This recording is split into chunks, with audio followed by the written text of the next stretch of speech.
So at that morning when I knew I was totally empty, somebody came to me and said, man, what are you doing out here, man? You young. I was 23, 24 at the time. He said, you want to get cleaned up? And I said, yeah. My intention was not to stop getting high.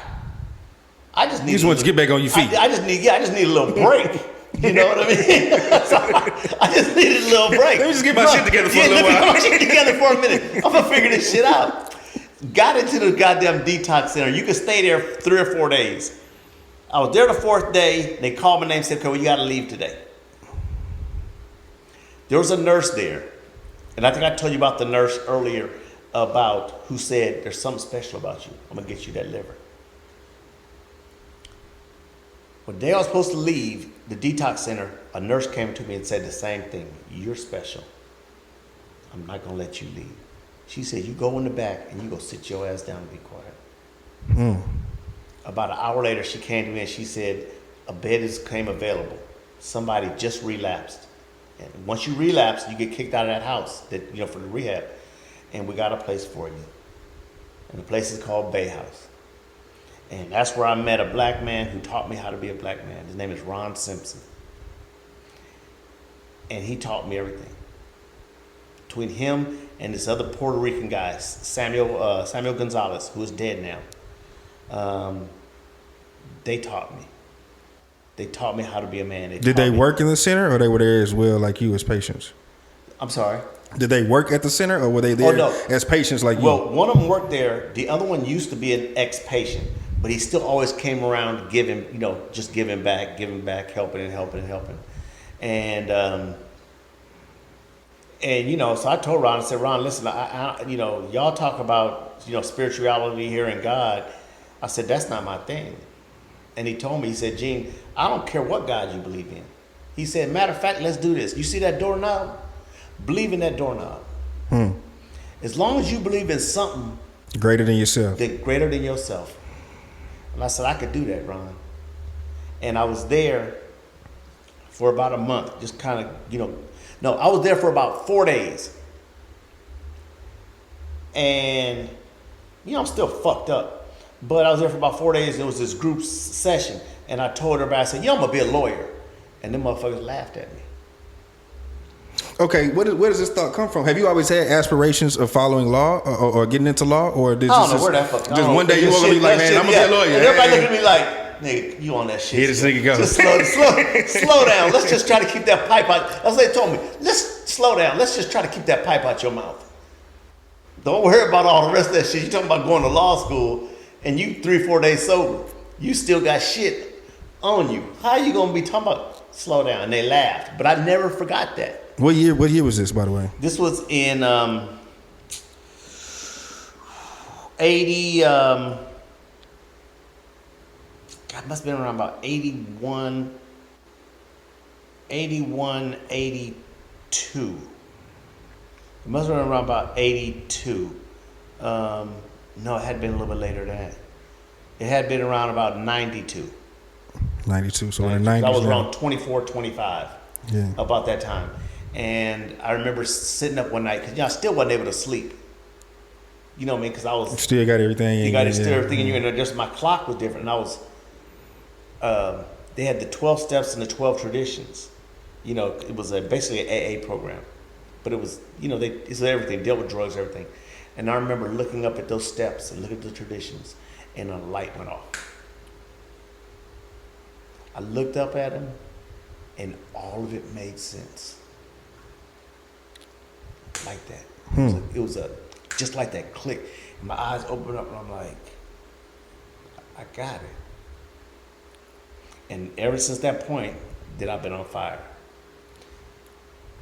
But I still didn't believe, like some other people believed in God. He had to, we had to take some baby steps. I'm like, I'm not jumping off no cliffs, not until I see the bottom, because I still don't trust you, God. And then little things happen, and I just eventually, over time, started believing God. And then I went to, I enrolled in college down there and went to college. And I was taking the bus back and forth, and the places, Wherever I had to go, I just took the bus, and I was working, but I was saving my money because I still had the intention of me going to law school. So I was working. I ain't buy no car, I ain't doing nothing like that, and I was just saving money. And there's guys now that do that. There's a young brother here in town, Pup. Yeah, Pup. Yeah, I just had Pup on. That's my hero. Yeah, Pup doing his thing, man. That's my young hero. Now, yeah, I knew Pup 20 years ago when he came and got on that Life album. Yeah, yeah. And he worked and worked and worked. So my best friend, he owns the Stub Baked Potato Factory, Mike Moe. I got Mike Moe tomorrow. He's coming through tomorrow. Is that right? Yeah. I didn't tell that nigga I was coming in here tonight. That motherfucker. But Mike, yeah, that's my boy right there.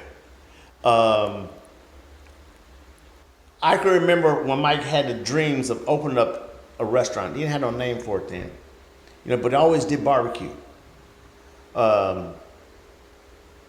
And this is a good lesson for brothers to understand. He went and he worked for a restaurant for free. Went and told the man, said, man, listen, I just want to learn the business. You ain't got to pay me. Struggled. Working for free. Because he had a dream. And he chased it.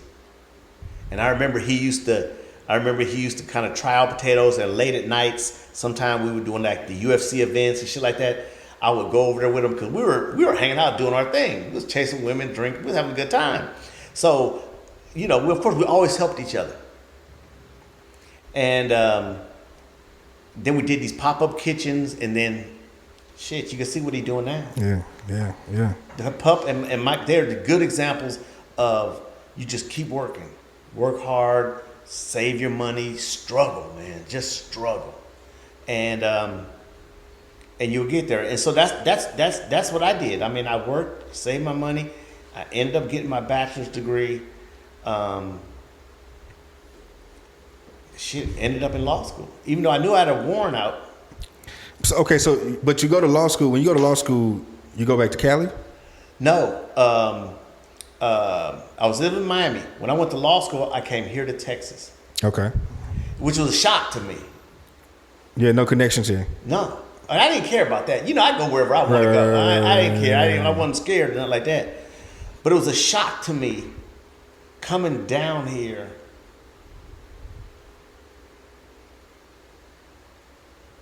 and see the different mentality of folks.